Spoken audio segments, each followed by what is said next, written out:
Hello everyone, I am Priyanka Mishra. Welcome back to my YouTube channel. Students, आज हम हिंदी की पाठ्य पुस्तक बसंत भाग 3 से पाठ 8 जिसका शीर्षक है यह सबसे कठिन समय नहीं।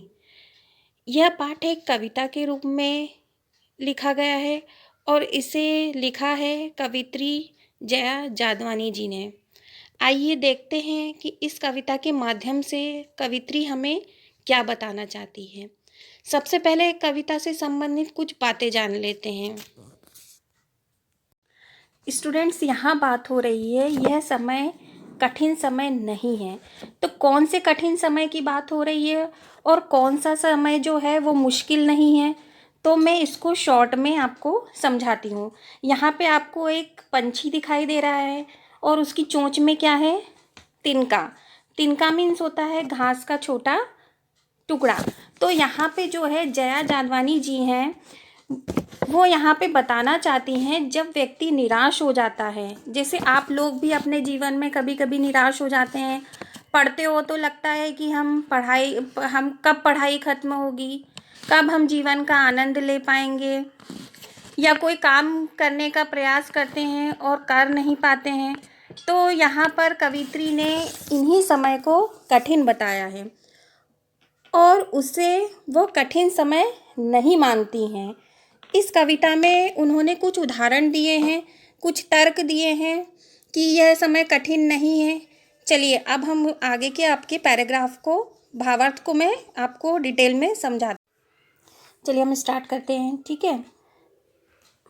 नहीं, यह सबसे कठिन समय नहीं है।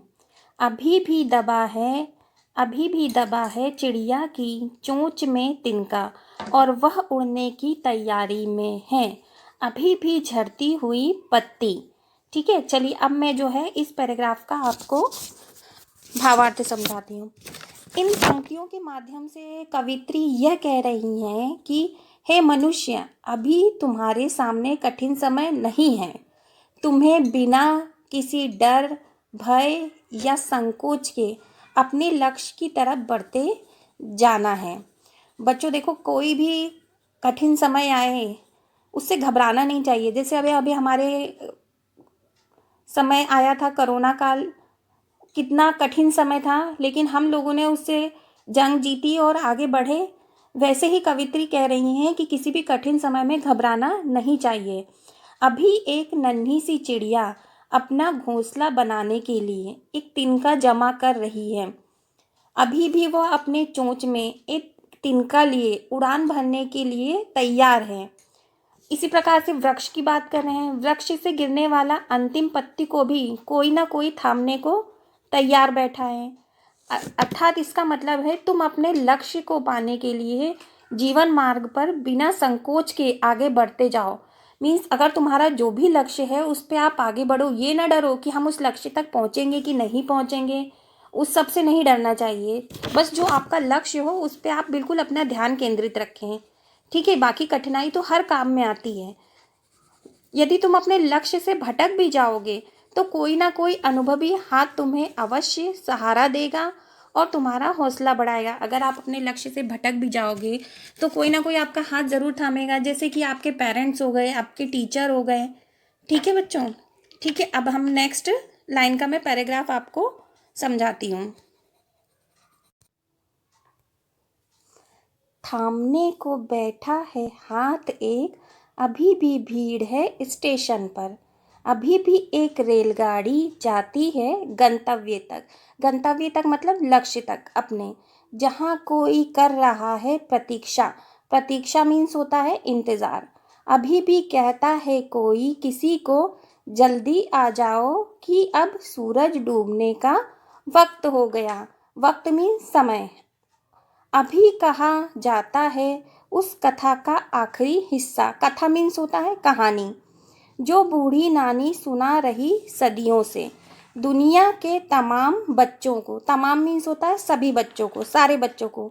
अभी आती है बस एक अंतरिक्ष के पार की दुनिया से, लाएगी बचे हुए लोगों की खबर। नहीं, यह सबसे कठिन समय नहीं है।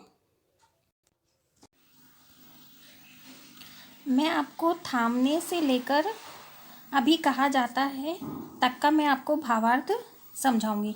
इन पंक्तियों के माध्यम से कवित्री यह कह रही है कि यात्रियों से भरी रेलगाड़ी निरंतर अपने मार्ग पर चलकर यात्रियों को उनकी मंजिल तक पहुंचाती है। देखिए, आप लोग जा रहे हो कहीं या नहीं जा रहे हो, लेकिन ट्रेन तो आपको मिलेगी मिलेगी खड़ी मिलेगी। उसका तो ये काम है कि आपको एक स्थान से दूसरे स्थान तक छोड़ना। ठीक है, यह रेलगाड़ियाँ मनुष्य को प्रेरित करते हुए कहती हैं कि अभी उनके जीवन में कठिन समय नहीं है। अभी भी स्टेशन पर एक रेलगाड़ी है जो तुम्हें तुम्हारी मंजिल तक पहुंचाएगी। उस मंजिल पर जहाँ कोई तुम्हारी प्रतीक्षा कर रहा है। ठीक, सूरज डूबने का समय हो गया है, अर्थात शाम ढल चुकी है और कोई तुम्हारे इंतज़ार में बैठा है। अतः तुम्हें अपने मार्ग में निरंतर आगे बढ़ते रहना चाहिए। यहाँ पर कवि जो है रेलगाड़ी के माध्यम से आपको अपने लक्ष्य तक पहुँचने के लिए तर्क दे रहा है। ठीक है, अब मैं आपको बताती हूँ उससे स्टार्ट करके लास्ट तक का। इन पंक्तियों में कवित्री यह संदेश देना चाहती है कि मनुष्य को अपने जीवन मार्ग पर बढ़ते हुए ना तो घबराना चाहिए और ना ही अधिक सोचना चाहिए। लक्ष्य तक पहुंचने का प्रयास हमेशा जारी रखना चाहिए। अगर आप लक्ष्य तक नहीं भी पहुंच रहे हैं तो आपको निराश नहीं होना चाहिए, उसको पाने का प्रयत्न करते रहना चाहिए। यहाँ पर कवित्री नानी की कहानी और अंतरिक्ष के दूसरी तरफ से आते हुए बस का उदाहरण देते हुए भी कहती हैं। नानी जो कि सदियों से बच्चों को कहानियाँ सुनाती हैं, उनकी कहानी का अंतिम हिस्सा जो कि शिक्षाप्रद है वह भी अभी बचा हुआ है। अर्थात यदि तुम चाहो तो अभी भी अपने लक्ष्य की तरफ बढ़ते हुए नए कार्य की शुरुआत कर सकते हो। इसके बाद कवित्री कहती हैं कि अंतरिक्ष के दूसरी तरफ की दुनिया से एक बस उन बचे हुए लोगों का समाचार लाएगी जिन्होंने कठिनाइयों को पार करते हुए जीवन में सफलता प्राप्त की है। तुम्हें भी डर और संकोच को दूर हटाते हुए जीवन में आगे बढ़ना चाहिए।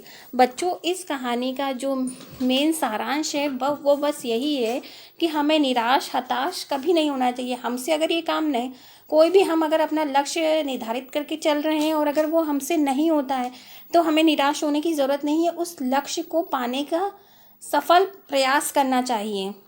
आज नहीं तो कल उस लक्ष्य को हम प्राप्त कर ही लेंगे। ओके स्टूडेंट्स, आई होप आपको ये मेरा जो भावार्थ है वो समझ में आ गया होगा।